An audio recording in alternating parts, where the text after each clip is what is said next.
ជានាវាសង្គ្រាមដែលថ្លៃបំផុតក្នុងប្រវត្តិសាស្ត្រកងទ័ពជើងទឹកអាមេរិកតម្លៃប្រមាណជា$13,000 លានដឹកយន្តហោះចម្បាំងទំនើបពី70ទៅ100គ្រឿងនិងជាចំណុចស្នូលនៃអំណាចយោធានៅសមុទ្រក៏ប៉ុន្តែពេលនេះនាវាផ្ទុកយន្តហោះ USS Gerald R. Ford កំពុងប្រឈមវិបត្តិមិនគួរឲ្យជឿមួយគឺប្រព័ន្ធបង្គន់ខូចជាបន្តបន្ទាប់ខណៈនាវិកជិត5,000នាក់កំពុងបំពេញបេសកកម្មយូរខែនៅលើនាវានេះឯកសារផ្ទៃក្នុងដែលទទួលបានដោយសារព័ត៌មានអាមេរិក NPR បានបង្ហាញថានាវាដែលកំពុងឈរជើងនៅមជ្ឈមបូព៌ាត្រៀមប្រតិបត្តិការវាយប្រហារអ៊ីរ៉ង់ជួបវិបត្តិស្ទះបង្គន់ដល់ទៅ205ដងក្នុងរយៈពេល4ថ្ងៃ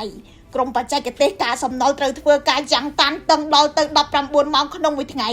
ដើម្បីជួសជុលបញ្ហាកកស្ទះនិងថែទាំប្រព័ន្ធនេះឲ្យនៅដំណើរការបញ្ហាចម្បងគឺមកពីការរចនាប្រព័ន្ធបង្គន់ដែលស្មុគស្មាញដោយយកគំរូពីឧស្សាហកម្មនាវាទេសចរដើម្បីប្រើទឹកតិចក៏ប៉ុន្តែប្រព័ន្ធសន្សំសំចៃទឹកបែបនេះងាយនឹងខូចខាតងាយកកស្ទះ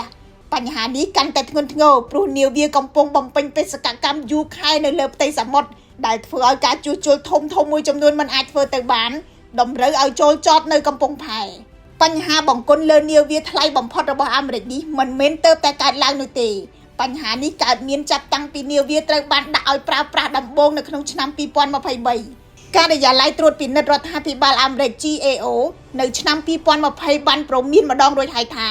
ប្រព័ន្ធបង្គន់លើនាវាប្រភេទ Ford Class មិនគ្រប់គ្រាន់សម្រាប់ចំនួននាវិកដ៏ច្រើនបែបនេះទេហើយការរចនាមិនបានល្អដើម្បីបំពេញតម្រូវការប្រើប្រាស់លើសមុទ្រក្នុងរយៈពេលវែងរឿងអាស្រូវនេះបញ្ជាក់ថា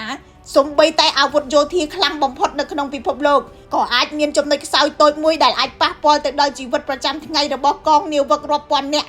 និងប្រតិបត្តិការធ្វើសង្គ្រាមនៅលើនាវាប្រយុទ្ធដ៏ធំបំផុតរបស់អាមេរិកដែរខ្ញុំរស់សុធាពី News Today NTTV